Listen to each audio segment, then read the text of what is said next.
بسم اللہ الرحمن الرحیم۔ السلام علیکم بچوں، آج ہم 7ویں جماعت کی اردو کا ایک سبق اخلاق نبوی سے ایک اقتباس پڑھیں گے۔ تو آئیے شروع کرتے ہیں۔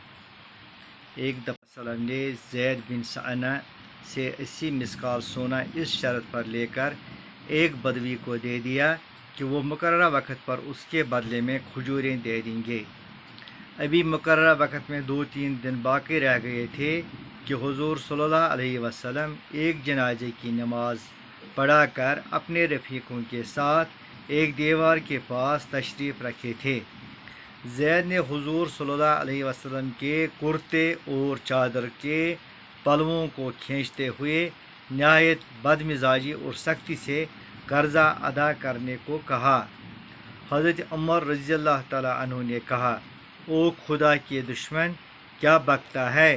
خدا کی قسم، مجھے حضور صلی اللہ علیہ وسلم سے اندیشہ نہ ہوتا تو تیری گردن اڑا دیتا۔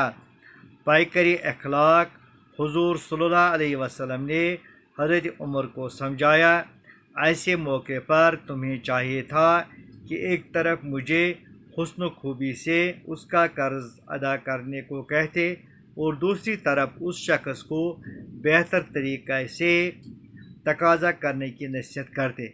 پھر فرمایا، جاؤ جا کر حساب کر دو اور ڈانٹنے کے بدلے میں 20 سا کھجوریں زیادہ دے دو۔ اس اقتباس کے چند الفاظ کے معنی۔ مسکال، سونے کا ایک سکہ، یا عرب میں سونے کا ایک سکہ رائج ہوتا تھا تو اس سے مسکال کہتے تھے۔ رفیق کہتے ہیں ساتھی کو، دوست کو۔ اندیشہ، خوف، ڈر۔ گردن اڑا دینا، قتل کرنا، مارنا۔ زیر درس اقتباس سے متعلق چند سوال اور ان کے جواب۔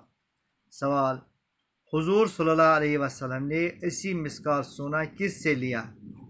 جواب: حضور صلی اللہ علیہ وسلم نے 80 مسکال سونا زید بن سعنہ سے لیا۔ سوال: بدوی کو کس شرط پر 80 مسکال سونا دیا گیا؟ جواب: بدوی کو اس شرط پر 80 مسکال سونا دیا گیا کہ وہ اس کے بدلے مقررہ وقت پر کھجوریں دے دیں گے۔ سوال: زید نے حضور صلی اللہ علیہ وسلم سے کس طرح قرضہ کی ادائیگی کا تقاضا کیا؟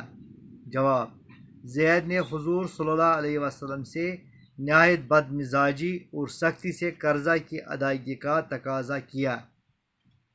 زید کی بد مزاجی پر کس صحابہ رضی اللہ تعالیٰ عنہ نے اس کو ڈانٹا؟ جواب: حضرت عمر رضی اللہ تعالیٰ عنہ نے زید کی بد مزاجی پر اس سے ڈانٹا۔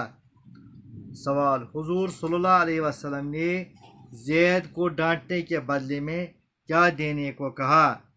جواب: حضور صلی اللہ علیہ وسلم نے زید کو ڈانٹنے کے بدلے میں 20 سا کھجوریں زیادہ دینے کو کہا۔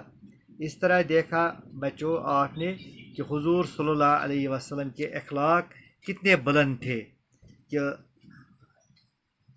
اپنے دوستوں اور دشمنوں کے ساتھ کس اچھے اخلاق سے پیش آتے تھے۔ باقی انشاءاللہ کل پڑھیں گے۔